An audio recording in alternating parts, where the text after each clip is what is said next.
5 আগস্টের পর 3 মাস দেশেই লুকিয়ে থাকার পরও কিভাবে ওবায়দুল কাদের দেশ ছাড়লেন, কেন তাকে গ্রেফতার করা গেল না?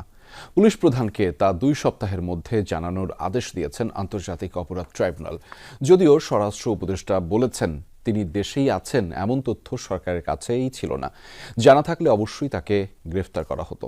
দেশেতে মরবো, পালাবো না, গাড়িতে গিয়ে উঠবো।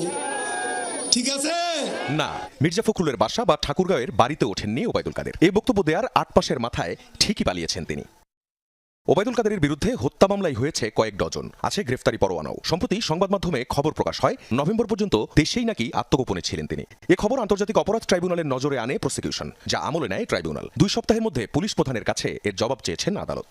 কেন তাকে গ্রেপ্তার করা হয়নি বা তিনি কিভাবে পরবর্তীতে বাংলাদেশের সীমান্ত অতিক্রম করেছেন, এই ব্যাপারে আইন শৃঙ্খলা রক্ষাকারী বাহিনীর কাছে একটা ব্যাখ্যা চাওয়া হয়েছে এবং সেটা 15 দিনের মধ্যে যাতে ব্যাখ্যা দেয়া